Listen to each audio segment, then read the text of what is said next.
You've slowed down investment at your firm Craft. You're being thoughtful. You're working on the existing portfolios. How would you describe your activity so far in the first half of 2023 as a firm, if you're so willing to share that? My take on what's happening in Silicon Valley right now, or tech more generally, is it's a tale of two cities. It's the best of times for AI startups and the worst of times for everybody else.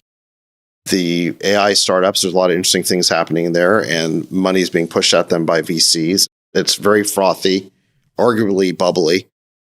But then at the same time, if you're a pre-AI company, maybe the one that raised a lot of money at a big valuation in 2020 or 2021, it's a pretty tough time. I don't know of any startup, especially like later stage startups, who are hitting their numbers. Everyone is reforecasting down. Everyone's missing.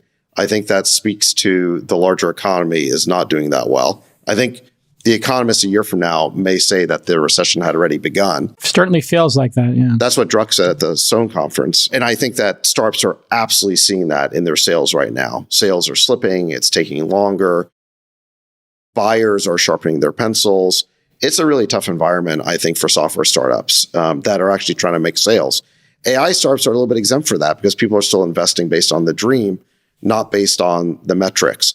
And I would say that we're very interested in AI and we're starting to make some investments, but we also like to invest based on metrics, not just on a dream. And so we're being somewhat cautious about how we approach it. So you make a small seed bet in somebody who has a dream, if I can translate here. But if you're going to make a bigger bet, a Series A, Series B, you're going to want to see some numbers on the board. You're going to want to see some product and market. I think that's a really good way of putting it because I think the standards change at each round. And at the seed stage, you can absolutely just make a bet based on the dream or just based on a founder. Sure. Great founder going after the AI space. Idea still a little bit to be fleshed out. You can make that bet. But $500K, $750. Yeah. Or even like 3 million will do as a big seed round. But but then when you get to Series A and you want us to write a 10, 12, $50 million check, we kind of want to see some revenue. Yeah. And certainly by the time you get to Series B or Series C, we want to see like all the standard metrics. We want to see net dollar retention, expansion, all that kind of stuff. Yeah, it's really hard for the later stage startups because they raised, and this is the lesson, if you're raising at 300, 400, 500 million, Sachs, correct me if I'm wrong here, you have to build into that valuation. And let's face it, that valuation, A, was never realistic. It was overpriced. And then B, you got the headwinds and your customers are saying, oh, you want 40,000 a year for the SaaS product? We'll give you 12. And what position are you in to turn down the 12? You got to take the 12 because you got 3 competitors who are going to roll up and take the 12. So it's hard. Actually, can I give you an update? Please. Remember I mentioned there was a startup in my portfolio, actually my angel portfolio. Yes. That was doing a pay-to-play round, the cram down. And I think it's absolutely tragic because of what I learned, which is the founders got crammed down too, because a year ago they brought in a professional CEO.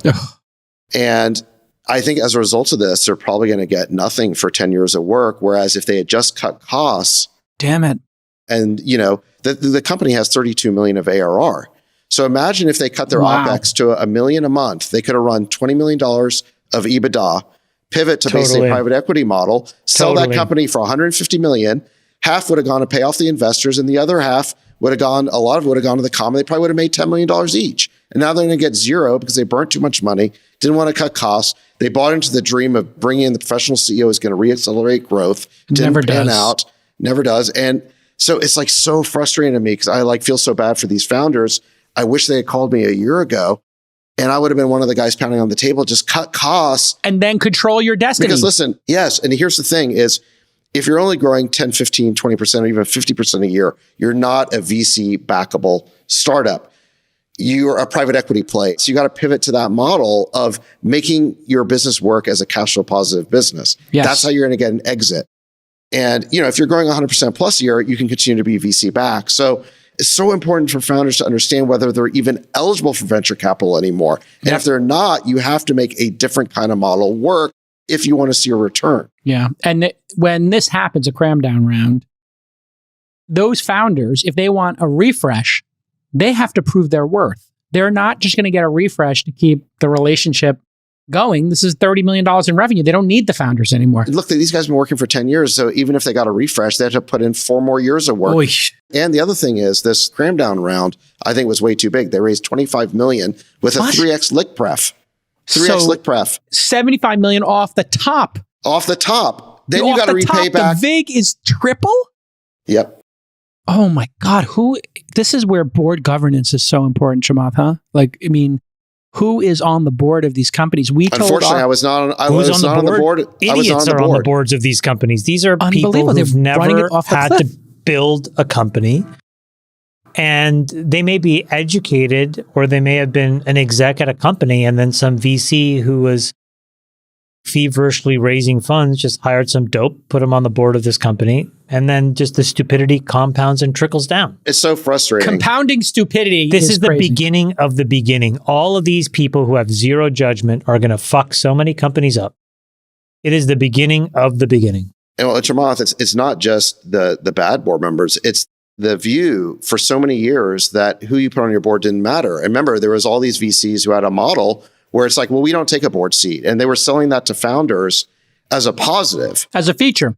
As a feature, not a bug. And the reality is for a lot of VCs, actually not being on the board probably is the best they can offer. But that model works. That model works when everything is up and to the right, where like this model of board seats don't matter. Governance doesn't matter. That is a model in a boom where everything just keeps going up and to the right. But when you hit a tough time, that is when you need a board member who's seen this movie before, who knows what a cram down round is, who knows what's going to happen to you a year hence when you get screwed into taking a 3x. It's where you want the gray-haired pilot, in the right seat to say, hey, listen, we're going into this hair. You want that hair. You want that Sachs hair.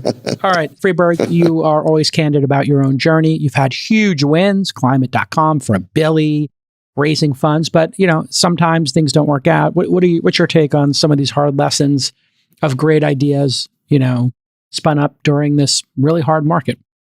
I mean, I think just to echo the point you guys are making, in the last 15 years, we've been in a, call it, structurally inflated environment because of the zero interest rate policy since the '08 financial crisis. And everything's been up and to the right, or so much. It's been so easy to kind of inflate things, fill up hot air balloons and go up and to the right. And unfortunately, most folks who are working in the investor community that are sitting on boards weren't around for the dot-com crash the last time this happened. And I think, just to kind of echo your point, why it's so challenging, I think, right now to figure out a way out. There's a lot of failure going on in Silicon Valley right now. Sachs, you talk a little bit about having paths for exit and options for SaaS companies, but there are many sectors in startup land that don't have those sorts of options. In biotech, in synbio, in fintech, in direct-to-consumer, e-commerce, there's a lot of markets and a lot of types of businesses that feel like there isn't a great way out. And it's having a deep psychological toll on entrepreneurs, on founders, on CEOs, and everyone is experiencing some degree of failure in this environment. There are very few folks who aren't feeling this acute pressure and this acute pain. I heard some pretty horrific stories this week from a friend of mine and someone who ended up in the hospital because of the pressure he was under. And it's really trying. And, even within our friend group, I mean, not our direct friend group, but within our broader community of investor friends, there are very few people who aren't feeling this extraordinary pressure that they've got a book that is declining in value and they don't know how to get out of the hole.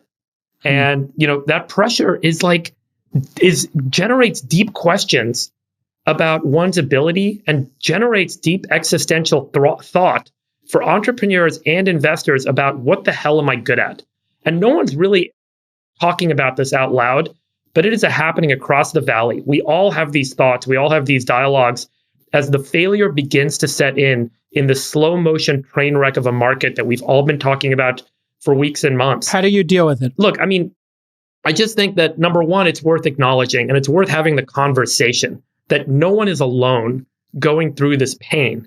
It is not a one-off that these companies are failing. It is that we are all dealing with failure right now. And we are all trying to figure out what is the best path forward. And it is a kind of thing that you just have to work your way through and you have to persist through this pain. But this existential question of, am I good enough? Do I have the skill set I thought I had? Am I just an idiot? Did I blow it up? Emperor has no clothes. All the kind of inner fear and turmoil that everyone's dealing with, you're not alone going through it. A lot of entrepreneurs, a lot of investors are in the exact same place.